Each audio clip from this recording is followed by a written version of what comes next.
السلام علیکم ورحمۃ اللہ وبرکاتہ۔ بسم اللہ الرحمن الرحیم۔ قال ابو عبداللہ الصادق علیہ الصلاۃ والسلام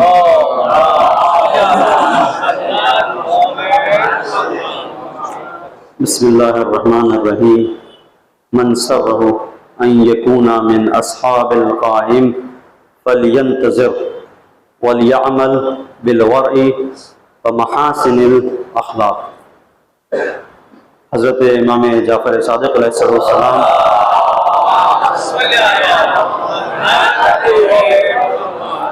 اپنی اس مختصر سی حدیث میں بیان کر رہے ہیں کہ کیسے ہم امام زمانہ اجر اللہ تعالیٰ فضل شریف کے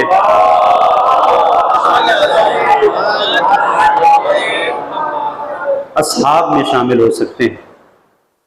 امام نے 3 چیزیں بتائیں۔ جو بھی چاہتا ہے کہ ہمارے قائم کے اصحاب میں ہو، پہلی چیز فَلْيَنْتَظِرْ، وہ انتظار کرے۔ اور میں نے آپ کی خدمت میں عرض کیا کل کہ انتظار کا مطلب یہ نہیں کہ بیٹھے رہنا۔ انتظار انسان جب کرتا ہے کسی کا، تو جس کا انتظار کرتا ہے اس کے لیے جو ضروری چیزیں ہیں ان کو پہلے مہیا کر لیتا ہے۔ کسی مہمان کا آپ انتظار کر رہے ہیں تو جب وہ آ جاتا ہے تو نہیں کہ بھئی اب جاؤ فلاں چیز لے کے آ جاؤ، یہ اچھا نہیں لگتا اور یہ اس کو برا سمجھا جاتا ہے۔ اور فرض کریں کہ خدا نخواستہ ایسا ہو کہ کسی کو مہمان بلایا، اس کے بعد اس کو ٹائم دے دیا، وہ آ گیا اور اس نے بیل ماری تو آپ آنکھیں ملتے ہوئے نکل رہے ہیں، ہاں بھائی آپ تشریف لے، آپ کا انتظار کر رہے تھے، تو جھوٹ بول رہے ہو، انتظار نہیں کر رہے تھے۔ انتظار کرتے تو انسان جو ہے وہ آمادگی اس کی سامنے دکھتی ہے۔ تو آپ جب کسی کا انتظار کرتے ہیں کسی مہمان کا، تو جو اس کے لیے ضروری ہے، جو آپ اسے کھانا کھلانا چاہتے ہیں، اس سے پوچھ بھی لیتے ہیں کہ بھائی آپ کو کیا پسند ہے، آپ کیا کھاتے ہیں، تو اب جو اس کا مزاج ہے اس کو یا آپ اس کا خود پتہ لگا لیتے ہیں یا اس سے پوچھتے ہیں، بہرحال اس کا اہتمام کرتے ہیں۔ تو یہ ہوتا ہے انتظار کرنا۔ انتظار صرف ایک عقیدہ نہیں ہے کہ سوچ کے بیٹھ گئے کہ ہاں جب وہ آئیں گے، نہیں، وہ جب آئیں گے تو انہیں کیا اچھا لگتا ہے۔ انہیں اچھا لگتا ہے کہ انسان باتقوا ہو، انہیں اچھا لگتا ہے کہ انسان سچا ہو، انہیں اچھا لگتا ہے کہ انسان امانت دار ہو۔ ہم کوشش کریں گے کہ امانت میں خیانت نہ کریں، ہم کوشش کریں گے کہ زندگی میں سچ بولیں۔ تو یہ ساری چیزیں ہیں کہ جو صفات مومنین میں سے ہیں۔ اس پر کبھی اور گفتگو ہوگی کہ مومن کی صفات کیا ہیں، کیا ہونا چاہیے۔ تو پہلی چیز امام نے بیان کی کہ جو بھی چاہتا ہے کہ اصحاب قائم میں ہو فَلْيَنْتَظِرْ، وہ انتظار کرے۔ تو انتظار کرے گا مطلب یہ نہیں کہ بس اب آنکھوں کے مثلا پلکے بچھائے ہوئے، ہم کہتے ہیں کہ ہم پلکے بچھائے ہوئے ہیں۔ پلکے بچھائے ہوئے کا مطلب کیا ہے؟ یعنی جو چیزیں ان کو پسند ہیں ویسا اپنے وجود کے اندر، اپنے کردار میں ایسی تبدیلی لانے کی کوشش کریں، یہ انتظار ہے۔ پھر امام نے دوسری چیز جو بیان کی انتظار کے بعد، وَلْيَعْمَلْ بِالْوَرْعِ، کہ اپنی زندگی کو ورع کے ساتھ لے، پرہیزگاری کے ساتھ۔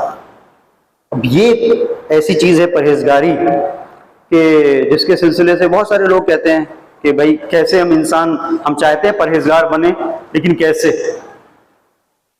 یہ ایک ملکہ ہے۔ جب انسان آہستہ آہستہ خدا کی راہ میں قدم بڑھاتا ہے تو پھر خدا خود اس کی مدد کرتا ہے۔ جب انسان چلتا ہے خود خدا اسے پھر گرنے نہیں دیتا۔ اب اس بچے کو لے لیں کہ جس کو باپ چلنا سکھا رہا ہے، تو چلنا سکھا رہا ہے تو اس کی انگلی پکڑ کے وہ لے کے چلتا ہے، کچھ دیر چھوڑ دیتا ہے، تھوڑا لڑکھڑاتا ہے، ہو سکتا ہے گر بھی جائے، لیکن چوٹ لگنے نہیں دیتا، باپ اسے اٹھا لیتا ہے۔ کیونکہ چلنا ایسے ہی سیکھتا ہے بچہ، اٹھا لیتا ہے۔ پروردگار بھی اپنے بندے کو گرنے، مشکلات میں، مصائب میں، مشکلات میں، پریشانیوں میں کبھی چھوڑتا ہے۔ اس کا مطلب یہ نہیں ہے کہ اس نے چھوڑ دیا ہے، نہیں، وہ چھوڑتا ہے تاکہ تم خود ابھر سکو۔ کبھی کبھی کسی کو چھوڑا جاتا ہے کہ تم ابھر سکو، تم بلند ہو سکو۔ آپ نے دیکھا ہوگا یہ جو پیراشوٹ سے لوگ جو ہے وہ ادھر سے ادھر قلابازیاں کھاتے ہیں فضاؤں میں، تو اوپر جا کے وہ پہاڑی پر کتنی بلندی پر جا کر کیا کرتے ہیں؟ وہ خود کو چھوڑ دیتے ہیں۔ تو جب تک وہ چھوڑیں گے نہیں وہ بلند نہیں ہوں گے، چونکہ انہیں پتہ ہے یہ پیراشوٹ ہے، انہیں پتہ ہے یہ سنبھال لے گا۔ تو پروردگار بھی کبھی کبھی مشکلات کی بلندیوں پہ جا کے انسان کو چھوڑتا ہے۔ توکل کا پیراشوٹ ہے ہمارے پاس تو ہم بلند ہوں گے، ورنہ انسان وہ بلندی چھوڑے گا ہی نہیں، وہیں پہ ڈٹا رہے گا۔ اب یہ جو ورع ہے یہ انسان آہستہ آہستہ گناہوں سے اپنے آپ کو دور کرتا ہے اور بلندیوں کی طرف آگے بڑھتا ہے. تو یہ ملکہ پیدا ہو جاتا ہے. کیسے پیدا ہو جاتا ہے اس کو آپ دیکھیں. ایک شخصیت ہے حوض علمیہ قم کی، انہوں نے بنیاد رکھی، شیخ عبد الکریم حائری. بہت بزرگ شخصیت ہیں شیخ عبد الکریم حائری، کہ جن کے شاگردوں میں سے ایک شاگرد جو ہے امام خمینی ہیں، جنہوں نے دنیا میں اتنا بڑا انقلاب برپا کیا. تو وہ شخصیت کتنی عظیم ہوگی شیخ عبد الکریم حائری، کہ جس نے ایک حوض علمیہ قم کی بنیاد انہوں نے ڈالی ہے. شیخ عبد الکریم حائری ان کے سلسلے سے ملتا ہے کہ ورع کی اس منزل پر تھے. نقل کرتے ہیں کہ اگر ہم سب کے لیے یہ چیز ہے کہ کہا جاتا ہے کہ بھئی تم کتنے باحیا ہو یہ کیسے پتا چلے؟ اب راستے میں نکل جائیں، کوئی نامحرم ہے، اب انسان خود اپنا امتحان کرے. میں اپنا امتحان خود کروں کہ نامحرم پر نگاہ پڑ رہی ہے تو کس طرح سے پڑے گی؟ پڑی، انسان نے ہٹا لیا، یا پھر کیا ہے؟ وہ ہر ایک انسان خود جانتا ہے، وہ آپ کسی کو نہیں کہہ سکتے. ان کے لیے یہ کہا جاتا ہے کہ کہتے تھے کہ اتنا ملکہ ہو گیا ہے، میں اس منزل پر پہنچ گیا ہوں کہ اگر خواب میں بھی نامحرم کو دیکھتا ہوں تو خواب میں بھی آنکھ بند ہو جاتی ہے. خواب میں بھی ورع کی منزل یہ ہے. تو جس کی آنکھ خواب میں بھی بند ہو جاتی ہے پھر اس کی آنکھ ایسی کھلی رہتی ہے کہ پردہ غیبت میں بھی امام کو دیکھتا ہے. وہ پردہ غیب میں بھی امام کو دیکھتا ہے. ان کے پاس کچھ لوگ آئے تھے اور کہنے لگے کہ آپ کیسے ایسا کر لیتے ہیں، ہم سے تو نہیں ہو پاتا. انہوں نے بہت خوبصورت سی مثال دی. کچرا پڑا ہوا تھا، کہا کہ اس میں کچھ کھانے کی چیزیں ہیں، یہ اٹھا لو، یہ کچرے میں پڑا ہوا ہے، یہ کھانے کی چیزیں ہم نے ڈالی ہیں، اس میں خراب ہو گئی تھی، اس کو اٹھا لو اور اس کو کھا لو.